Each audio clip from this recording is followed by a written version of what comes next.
Hi, welcome to another GCS Connect Inclusion series. Today, we're going to be talking to an individual that has created businesses from startups to great big enterprise organizations. So without any issues and delays, let's bring in our guest interviewee today, and her name is Erin. So welcome, Erin, to GCS Connect. Thank you. Glad to be here. Thank you. Would you like to just give us a bit of a brief intro about yourself, just so that we can get an understanding and the audience can find out a little bit more about you? Yeah, absolutely. So I'm a technologist by trade.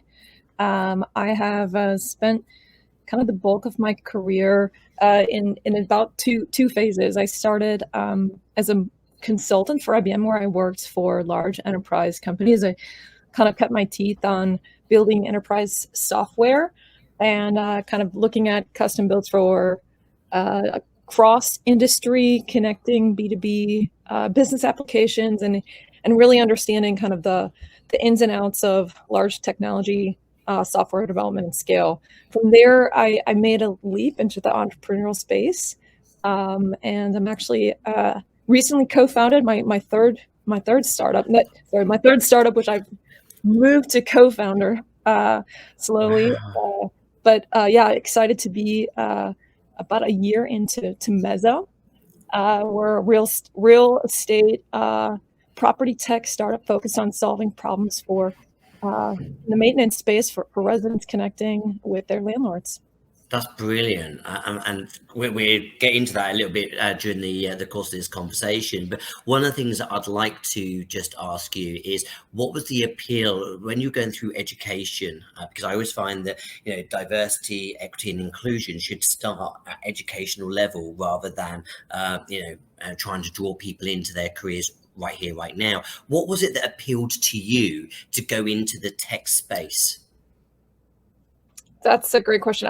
For me, I loved solving problems, and from a young kid, I think my dad got us the computer.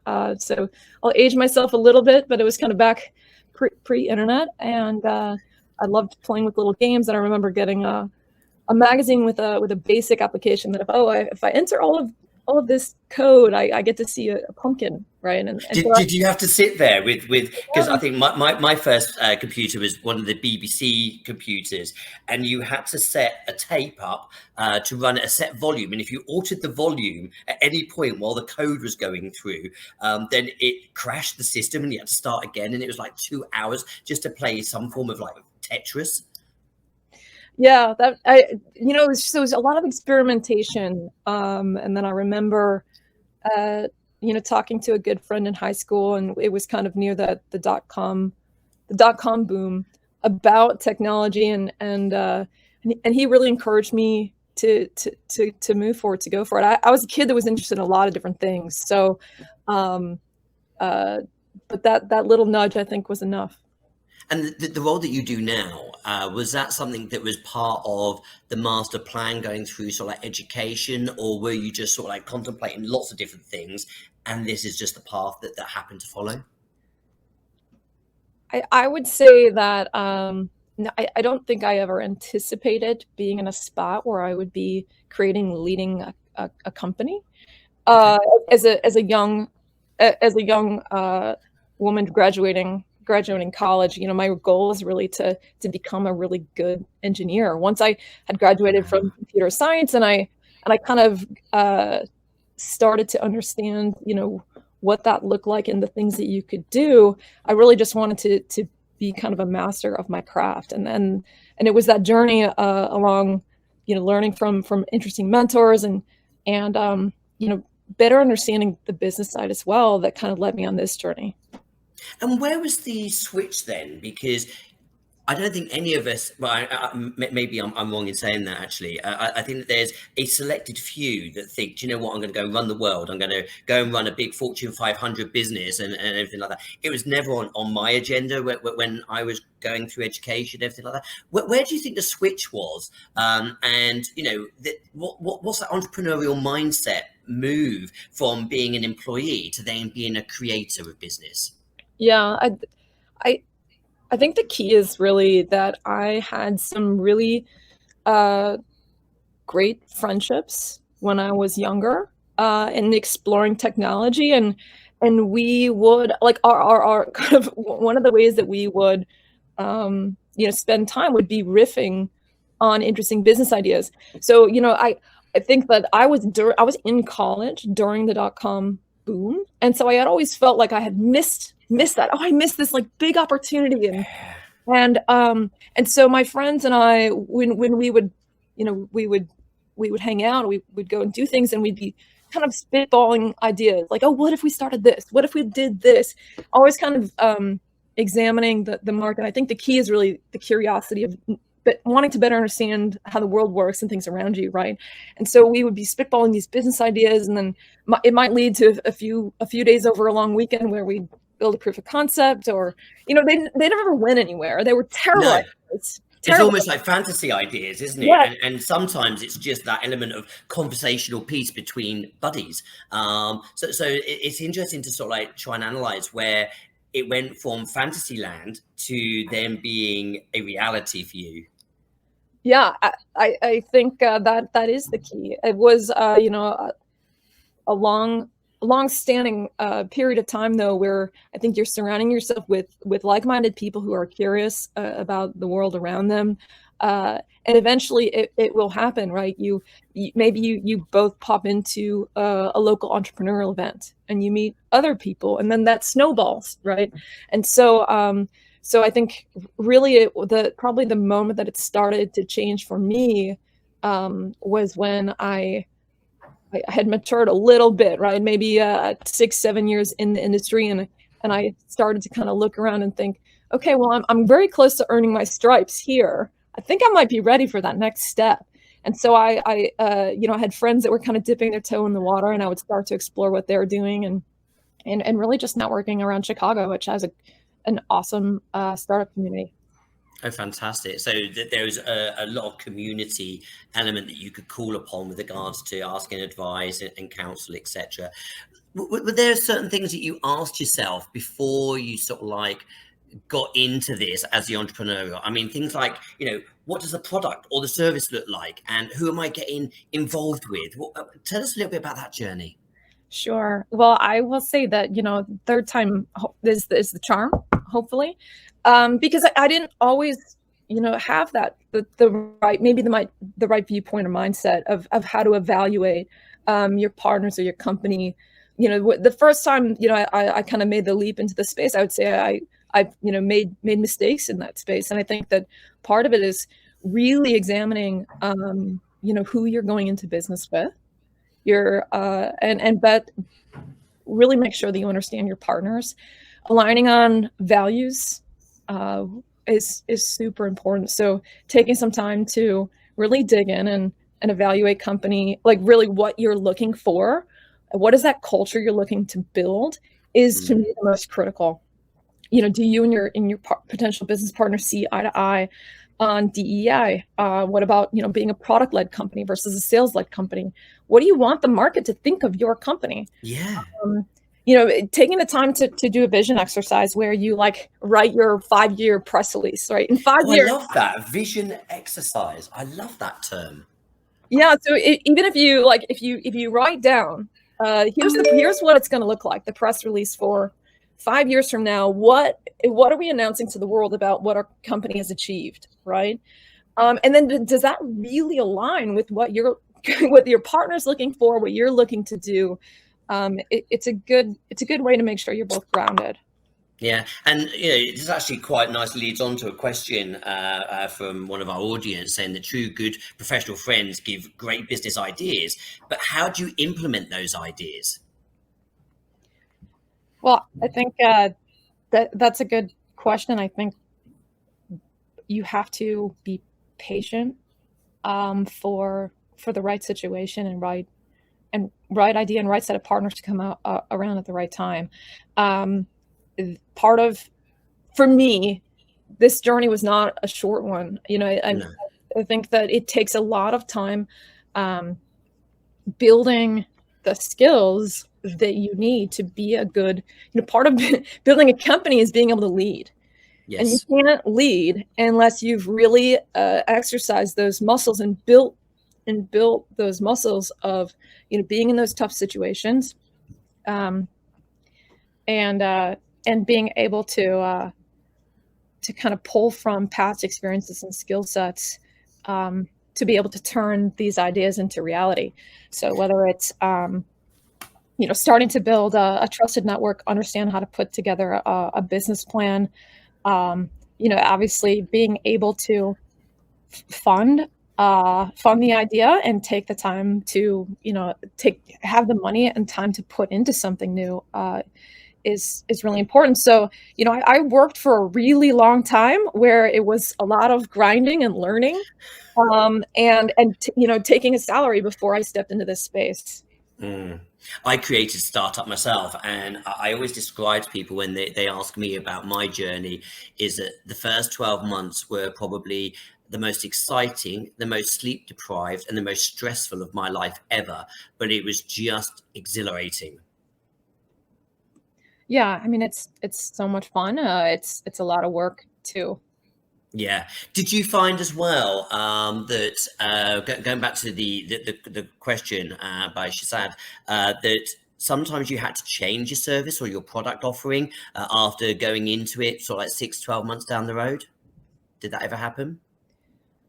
I think that you need to be ready to pivot and prepared to pivot. 100%. And I think that as you look about a business, thinking about a business and a plan, yes, you need to vet the product. You want to evaluate the market. You want to understand who your buyer is, what their problem space is, and what you think you can bring to the market. Those are all super important things.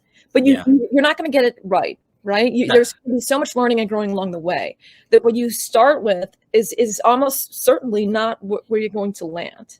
And that's okay. And as long as you're on that journey with the right partners and you're aligned with what your goals are and what you're trying to achieve, that it'll all work out. Yeah, absolutely. So in the startup space, what advice can you give to managers when it comes to keeping your hiring diverse and implementing the best practice ideas? Yeah, I love this question because, if we look at the startup space, it is terribly underrepresented, in terms of,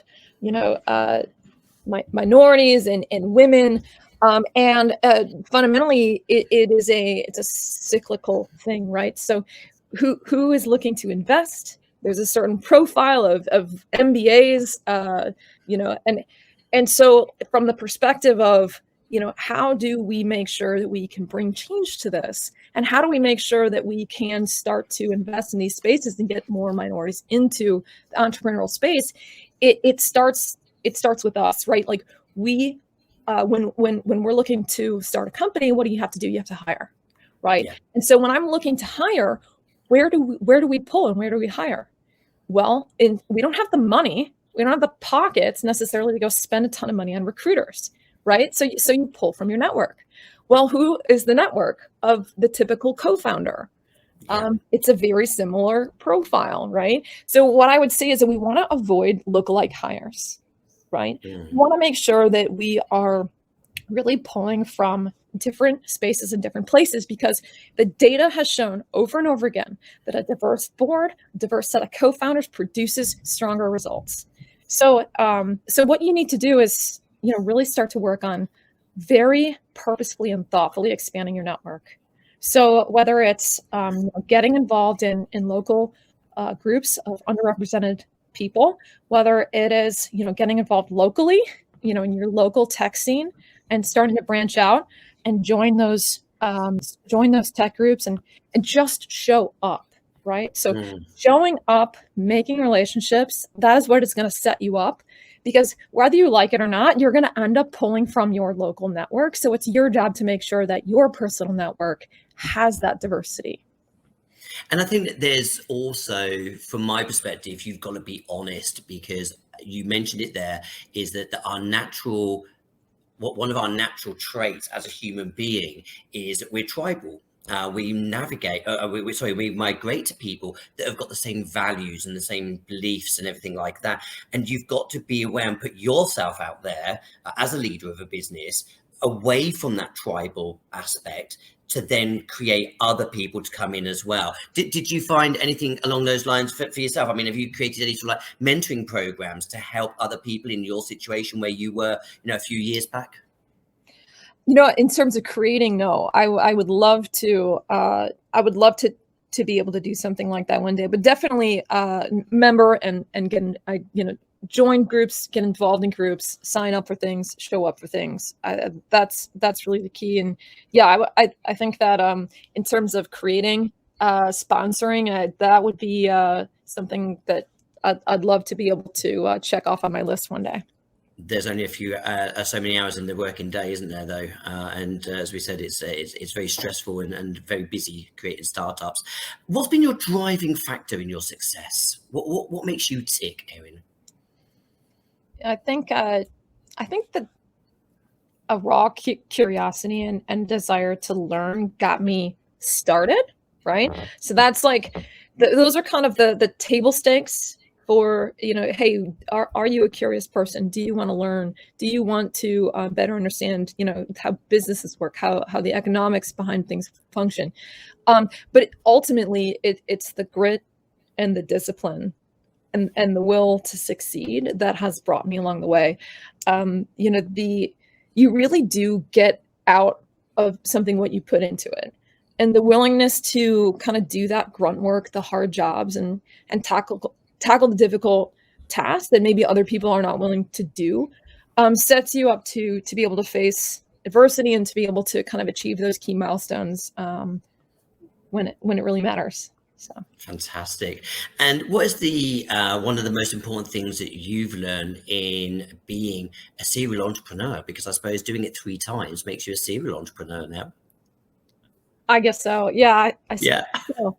I think I touched on this already, but I think knowing yourself and what makes me, what gets me going, what excites me, it's really more about the people and the partners that you're doing the work with than necessarily the problem. I think that we're going to find great problems to solve. We're going to be in great, exciting spaces. Mezzo in this real estate space, I think it's a phenomenally huge place to be able to solve like incredible problems and do really neat things. But I'm lucky enough to be in a spot in my career where I'm able to choose the people that I want to be working with and that I and looking to trust and partner with. And that to me is the most important thing, is being able to build an amazing culture, being able to work with people that really push and challenge. They're supportive, but they're also willing to push and challenge you along the way. We're all looking to continue to grow in our journeys, and finding the right partners that really complement you and help you fill in your blind spots as well has been I think what I think has been the greatest part of being in this space. Fantastic. And if there was one thing that you would go back and do differently, have you analysed that at all on your journey? That's yeah, I don't know, because doing something differently means maybe that I would have lost a lesson along the way. Yeah, So agreed. I am grateful for, all the opportunities I've had, both successes and failures in terms of learning and growing as, an individual. So I think that, no, I've had a great journey so far, and I'm excited for what's to come at Mezzo. Fantastic. And just give us, as our last sort of like point on this as well, give us a little intro about Mezzo and what the vision is for the future for the business for you right now.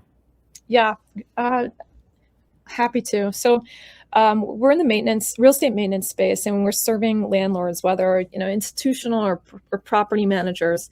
And really, what we're looking to do is deliver an incredible experience for your residents, to be able to connect them with technicians to quickly solve and troubleshoot issues in the home.